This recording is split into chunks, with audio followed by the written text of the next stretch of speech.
para abençoar você e a sua família. Receba esta bênção preparada especialmente para você. Servos de Deus, a buzina tocai, Jesus em breve virá. A todo mundo a mensagem levai, Jesus em breve virá.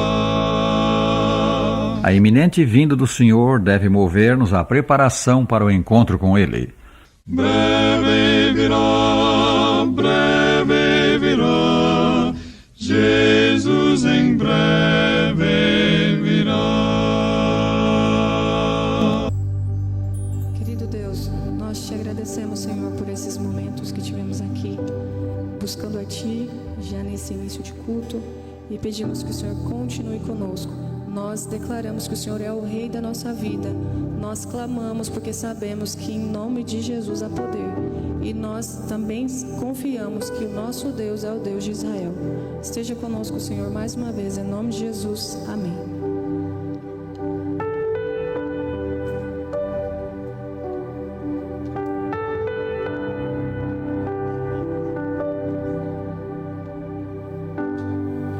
Boa noite. Tudo bem com vocês? Não entendi por que as mulheres estão sorridentes hoje. Foram bem tratadas o dia inteiro. Então, aqui da frente eu quero dizer a todas as mulheres: parabéns pelo Dia da Mulher. A vida de nós homens não seria o mesmo sem vocês. Talvez o mundo até se autodestruiria. É bem capaz que isso aconteceria. Hoje nós tivemos um encontro de mulheres da Igreja da Morada e foi muito especial. Alguém que está aqui participou do encontro de mulheres hoje de tarde? Foi legal? Foi bom? Que bênção! Vocês merecem. Na verdade, todos os dias é o Dia das Mulheres. Simbolicamente a gente escolheu um para poder celebrar. As mulheres que estão nos assistindo também, parabéns para vocês. E eu quero deixar os parabéns particularmente aqui para 4 mulheres especiais na minha vida.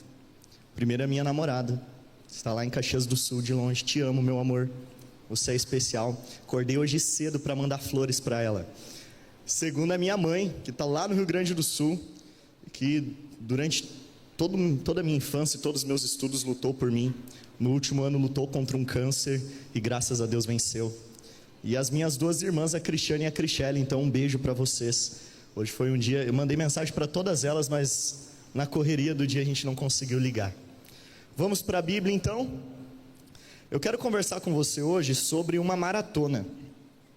Eu vou abrir aqui a minha colinha. Eu andei pesquisando qual é a maior maratona do mundo. Você sabe o que é uma maratona? Uma maratona é uma corrida que ela precisa passar dali dos 42 quilômetros. Passou dos 42 quilômetros, é considerado uma maratona. A maior maratona do mundo, em número de pessoas que participam e chegam à linha final e concluem a maratona, é a Maratona de Nova York. Diz que mais de 55 mil pessoas participam dessa maratona. E por isso ela é considerada a maior. Quando eu vou para a Bíblia, eu vejo alguns exemplos bíblicos de uma maratona que todos nós estamos participando.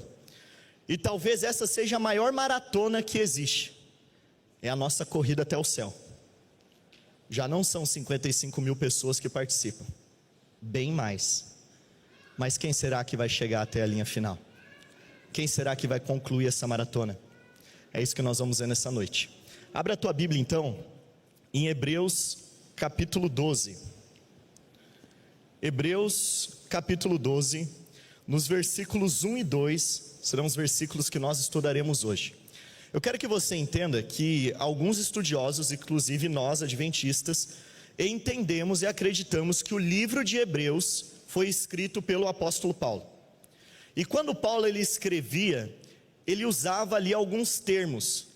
Esses termos poderiam ser termos relacionados ao esporte, ou poderiam ser termos bélicos. Por exemplo, quando Paulo vai falar sobre a nossa luta contra o mal, ele fala sobre a armadura armadura de quem?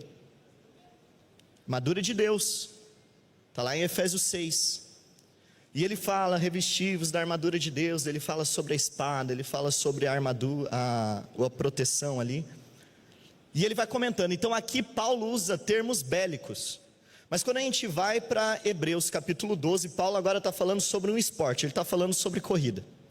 O capítulo 11 de Hebreus, que tantas vezes você já ouviu sermões sobre esse capítulo, ele fala sobre os heróis da fé. Alguém aqui lembra dos heróis da fé? Alguém já leu Hebreus 11? Muito bem. Qual o seu nome? Lucas? Diogo. Eu sou meio surdo, Diogo. Diogo já respondeu muito bem. O capítulo 11 de Hebreus fala sobre os heróis da fé. Quem foram os heróis da fé? Pessoas do passado, do Antigo Testamento, que lutaram contra as adversidades e durante toda a sua vida, mesmo caindo e levantando, decidiram ser fiéis a Deus. E você pergunta, será que hoje ainda existem heróis? O capítulo 11 fala sobre o passado, mas o capítulo 12 de Hebreus está falando sobre o futuro. E qual é a geração do futuro? É a nossa. A nossa geração é a geração do futuro. Então Paulo está escrevendo para nós, os cristãos do futuro. E olha os conselhos preciosos que Paulo nos dá em 2 versículos. Não precisa ler o capítulo inteiro, você pode ler depois, mas nós vamos analisar apenas 2 versículos. Então vamos lá? Hebreus capítulo 12, versículo 1 e 2, diz assim: portanto, também nós, visto que temos a rodear-nos tão grande nuvens de testemunhas, desembaraçando-nos de todo o peso e do pecado que tenazmente nos assedia, corramos com perseverança a carreira que nos está proposta. Versículo 2: olhando firmemente para o autor e consumador da fé, Jesus, o qual em troca da alegria que lhe estava proposta, suportou a cruz, não fazendo caso da ignomínia, e está assentado à destra do trono de Deus. Se de primeira você não entendeu nada, está tudo bem. Quando eu li também eu não entendi nada, mas a gente tem que analisar o texto, e é isso que nós vamos fazer nessa noite. Paulo começa dizendo o seguinte: ei, você está participando de uma corrida. Se você analisar o texto, ele está falando de uma corrida. Por quê? Ele fala sobre uma linha de chegada. E linha de chegada existe em uma corrida. E Paulo começa dizendo bem assim, para você correr essa maratona, que vai terminar lá no céu, o primeiro conselho que eu tenho para você é: se desembarace de todo o peso. E eu fiquei pensando, o que significa se desembaraçar de todo o peso? Alguém sabe o que é desembaraçar? O que é desembaraçar? Fala para mim. O que é? Uma linha está toda enosada, ou alguma coisa está muito enrolado, e a gente tem que fazer o quê? Desembaraçar, desenrolar.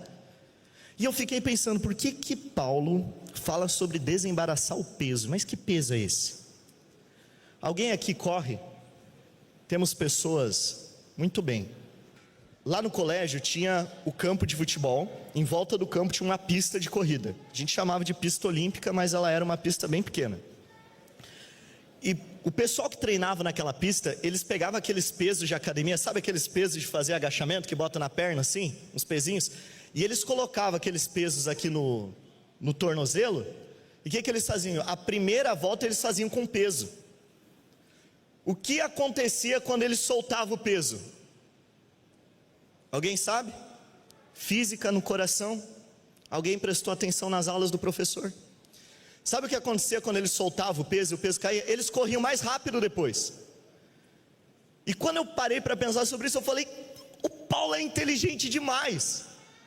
Porque o Paulo falou meio assim: existem coisas na tua vida que estão te impedindo de correr mais rápido. Você não está mais treinando, você já está correndo. A maratona já começou, não é um teste. O peso aqui não é pecado, mas são coisas na tua vida que, se a gente não cuidar, podem se tornar um pecado. Eu te pergunto, o celular pode se tornar um pecado, sim ou não? Todo mundo respondeu sim. E o celular é um monstro. Se a gente não usar ele para o bem, ele vai ser usado para o mal. O teu trabalho pode se tornar um pecado, sim ou não? Como? favor, irmã, pode falar. Não quer falar? Eu vou falar por você, que eu acho que eu entendi. O trabalho pode se tornar um pecado quando a gente dá mais atenção ao trabalho do que a família. Quando a gente dá mais atenção ao trabalho do que a Deus. Eu estou falando algo antibíblico? Não. Eu te pergunto, assistir um filme pode se tornar um pecado na minha vida? Uma série? Opa, eu ouvi um sim alto. Porque são coisas que a gente não percebe, mas a gente vai acariciando, sabe? Sabe, isso não é nada. Não, eu controlo. Já ouviu essa frase? Não, eu sei dividir. Eu consigo dividir. Eu consigo dividir entre o que é certo aqui e o que é errado. Eu particularmente discordo disso.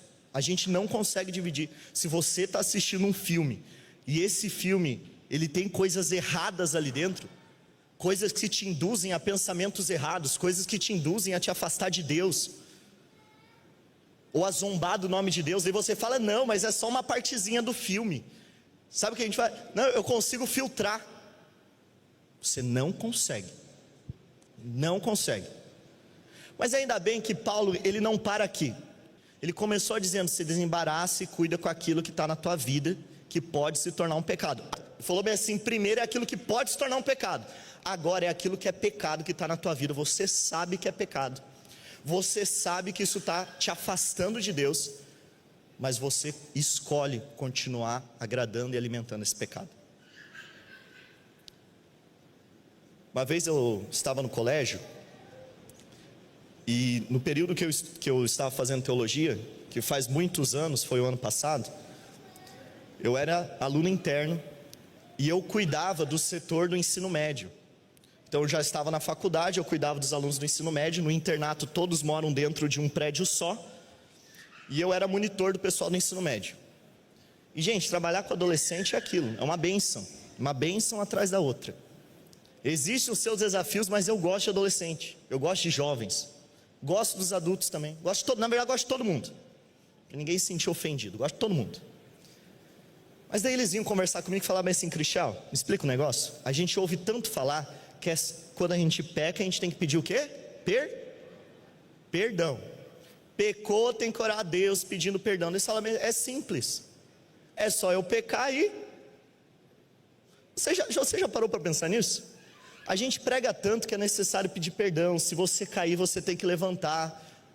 E às vezes a gente pega pensando, tá, mas então é uma fórmula simples. Se eu pecar, eu peço perdão, o resultado da fórmula é ser perdoado por Deus, reinicia tudo certo. Deus te perdoa, sim ou não? Te perdoa, e Ele ama te perdoar. Mas a gente precisa entender que a Bíblia ela faz uma divisão entre pecado escolhido e natureza pecaminosa. Você sabe o que é pecado escolhido? É aquilo que você sabe que é errado, mas mesmo assim você vai lá e faz. E é isso que Paulo está condenando. É um pecado acariciado. A gente não entende que o nosso pecado não muda Deus. O nosso pecado muda quem nós somos. E quando muda quem nós somos, muda o nosso relacionamento com Deus. Vou contar uma história para você entender um pouco melhor. Essa história é fictícia. Essa história diz que uma mulher um dia queria ter um pet. Queria ser mãe de pet. Alguém aqui é mãe ou pai de pet? Mas ela foi comprar um bichinho. Sabe que bicho que ela escolheu comprar? Uma cobra. Ó petzinho bom para ter, né? Uma cobrinha. Eu confesso, ó, sangue de Jesus, outro gritou lá. Eu confesso, teve um período da minha vida que eu queria criar esses bichos meio estranhos assim. Ainda bem que meus pais não deixaram. E ela comprou uma sucuri, gente. E esse bicho cresce ou não cresce? Alguém aqui já viu uma sucuri gigante? Mas depende, irmã. Se for até uns 6 metros, tudo bem. Se passa... Uma vez eu fui alguém que viu uma cobra, a pessoa gritou, eu vi uma sucuri de 20 metros uma vez. Falei, o miserável, viu no filme, né? Aquele anaconda. Até eu vi. Mas essa mulher comprou essa cobra e ela começou a cuidar da cobra. E ela tinha uma parceria. A parceria era, a cobra vinha até ela alimentava a cobra e ambas viviam felizes. Só que ela percebeu que depois de um tempo a cobra cresceu um pouco, e essa cobra parou de comer, parou de se alimentar, e a mulher ficou preocupada, porque ela pensou assim, ó, se a minha cobra não está comendo, ela vai enfraquecer e vai morrer, preciso levar ela no veterinário. A mulher botou a cobra dentro do carro, levou no veterinário, chegou no veterinário e disse assim: doutor, olha só, eu preciso de um remédio para curar minha cobra, porque ela parou de comer, ó, já faz muito tempo. O doutor olhou para ela, foi fazendo algumas perguntas, perguntou: a sua cobra, ela é uma cobra arisca? Como que ela se relaciona com você ali? Falou: não, é isso, é por isso que eu estou preocupada, porque é uma cobra que eu percebo que ela gosta de mim, que toda noite quando eu vou dormir, ela deita do meu lado na cama e se estica. O doutor falou bem assim: fulano, eu tenho algo para te dizer. Sabe por que tua cobra não está comendo? Por quê, doutor? É que ela está se preparando para uma grande refeição. Sabe por que ela deita esticada do teu lado? É porque ela está vendo quando que ela vai estar grande o suficiente para te engolir. Calma, risada é bom. Mas sabe o que essa história nos ensina? Cuidado com o pecado que você está alimentando. Uma hora ele vai te engolir. Vou te contar outra história. Ah, pastor, só conta história para você entender. Eu quero que você entenda o que Paulo queria passar. Essa história vai ser rápida. Na minha casa tinha um pé de pera. Eu já contei para alguns aqui essa história. Tinha um pé de pera na minha casa. Um dia cresceu uma erva chamada erva do passarinho. Alguém conhece essa erva? E começou a se enrolar no pé de pera. Gente, aquele pé de pera produzia muito. Aquela erva de passarinho começou a se enrolar no pé de pera. Eu falei: pai, ainda dá para salvar, que eu via que tinha uma vida lá dentro. Vamos cortar ali a erva daninha. Quando a gente foi cortar, a gente percebeu que para matar a erva tinha que matar o pé de pera. Sabe o que é o pecado na nossa vida? Esse pecado que a gente alimenta e fala: não, deixa para depois. Esse pecado ele vai se embaraçando. E ele é uma erva daninha. E você é o pé de pera. E se você não cortar enquanto está crescendo, esse pecado ele se embaraça, se embaraça, se embaraça. Só que a Bíblia diz que um dia Deus vai exterminar o pecado. E para exterminar o pecado, se você não desembaraçar ele, vai ter que exterminar você também. Você conseguiu entender? É a Bíblia que está dizendo. Às vezes a gente se preocupa muito com aquilo que as pessoas enxergam de nós, e a gente esquece daquilo que Deus está vendo. Quando você está na sua casa, quando você está no seu quarto, quando você está no trânsito, algo tão complicado. Mas Paulo ele não para aqui, porque ele fala: você está numa corrida, você precisa se desembaraçar do peso, você precisa se desembaraçar do pecado, esse pecado que está sendo acariciado na tua vida. E ele continua: mas tem uma coisa, você precisa correr com perseverança. O que é perseverança? Alguém que não, uma pessoa perseverante, alguém que não desiste. Olha para a Bíblia. Ele falou bem assim: está vendo esse pecado? Esse pecado está te impedindo de correr mais rápido. Esse peso está te impedindo de correr mais rápido. Tira ele e você vai correr mais rápido. Está vendo agora esse pecado que está embaraçado em você? Tira ele agora, porque senão quando chegar na linha final, você vai ser destruído junto com esse pecado. E depois eu fiquei pensando: perseverança, vontades. E me veio essa palavra na cabeça: vontades. Imagina se você, ou melhor, se Deus fizesse todas as tuas vontades. O mundo perfeito. Tudo que eu peço para Deus, Ele me dá de volta. Esse é o mundo perfeito? Não, vê se não é um cenário bonito. A gente precisa entender que as nossas vontades, elas são um pouco deturpadas. E às vezes nessa brincadeira de ficar pedindo para Deus, a gente se frustra. Porque a gente vai até Deus com uma lista de coisas que nós queremos dele, e Deus vai até nós com uma lista de coisas que Ele quer de nós. E daí quando essas listas se chocam, as nossas expectativas vão por água abaixo. E é nesse momento que a gente perde a fé, porque as nossas vontades prevalecem. Quando eu estava também no colégio, uma frase que eu ouvia muito: Era assim: Cristiel, eu não tenho vontade de ler a Bíblia. Não tenho, eu não gosto, eu não quero. Ler a Bíblia para mim não é prazeroso. O que eu mais quero dentro das minhas vontades é o pecado. Só que eu entendi que o pecado me afasta de Deus. E eu quero dizer uma frase para você nessa noite: se você não tem vontade de ler a Bíblia, o maior remédio para curar esse problema é você pegar a sua Bíblia e ler. Sem vontade mesmo, tem que ler. Porque homens e mulheres de Deus, presta atenção nisso, homens e mulheres de Deus não se fazem com vontades. Homens e mulheres de Deus se fazem com a Bíblia aberta e o joelho no chão. Esse é o segredo. A Bíblia aberta e o joelho no chão. Mas Paulo, ele não para aqui. Porque eu pergunto para você: a maratona acabou? Responde para mim, essa maratona já acabou? A gente já chegou na linha final? Então presta atenção no que Paulo está dizendo. Versículo 2: olhando firmemente para o autor e consumador da fé, Jesus, o qual, em troca da alegria que lhe estava proposta, suportou a cruz, não fazendo caso da ignomínia, e está sentado à destra do trono de Deus. Pastor, eu não consigo me desembaraçar do peso. Sabe o que Paulo diz para você? Olha para Jesus. Eu não consigo largar esse pecado que já está há tanto tempo enraizado, é uma erva daninha. E eu tenho lutado contra isso, porque eu sei que um dia Deus vai destruir o pecado, mas eu não quero ser destruído também. Paulo olha para você e dá um conselho: olha para Jesus. Pastor, eu sou uma pessoa que desiste fácil. Já muitas vezes eu me frustrei na vida espiritual. Muitas vezes eu elevei expectativas ao ir na igreja, e chegando lá não foi do jeito que eu queria. Sabe o que Paulo diz para você? Não desiste, mas olha para Jesus.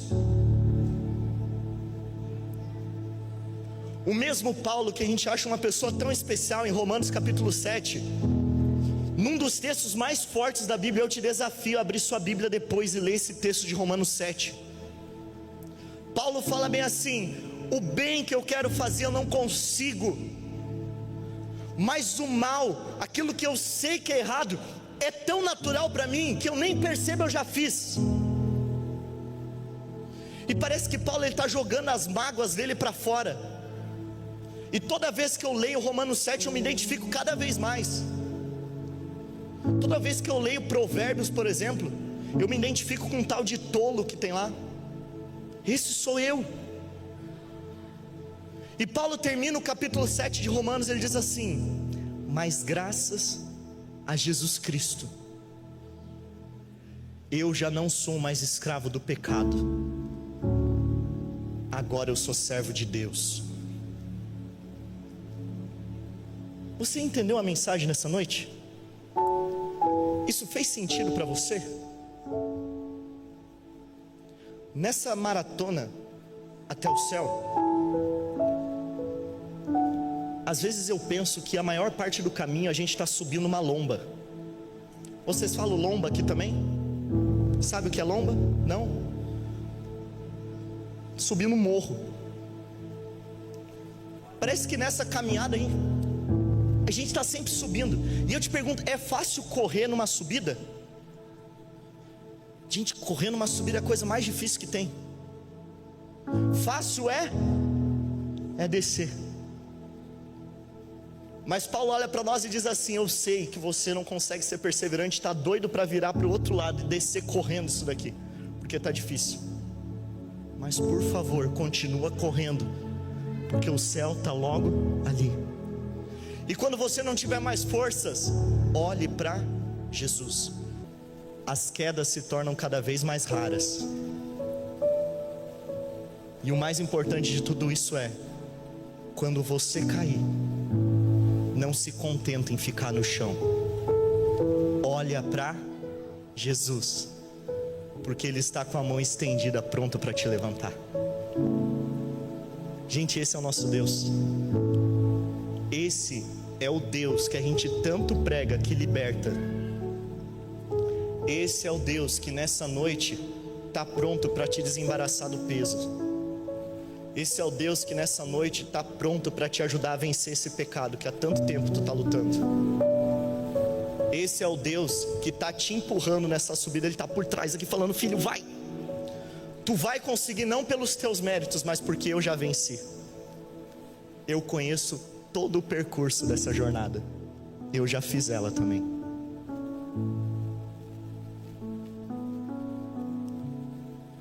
Se você consegue ver na Bíblia esse mesmo Deus que eu enxerguei, eu quero que você tome uma decisão nessa noite. Pai, nós somos uma geração teimosa, Pai. E muitas vezes nós deixamos que a nossa teimosia acabe nos tirando do céu. Por favor, Pai, não permita que isso aconteça. A gente quer que a nossa vontade prevaleça. Por favor, Pai, a gente está orando nesse momento a Ti. Não permita que isso aconteça. Nós temos pecados acariciados, estamos alimentando esse pecado todos os dias. Por favor, Deus, nos ajuda. Nos ajuda a arrancar isso. Nos ajuda a deixar essas lutas no passado. Nos ajuda para que as quedas sejam cada vez mais raras. E quando nós cairmos, não nos deixa no chão, Pai. Pega a gente no colo e nos traz de volta para casa. Nós vamos para nossas casas agora, Senhor. Eu sei que tem gente aqui dentro que está com o coração dolorido.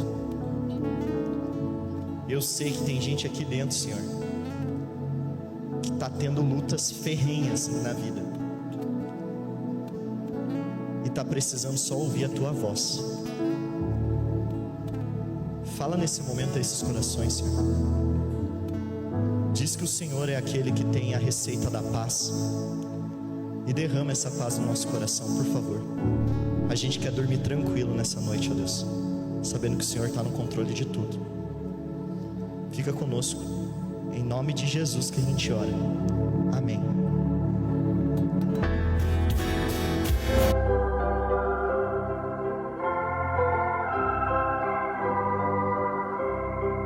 Quem é que vai com Jesus?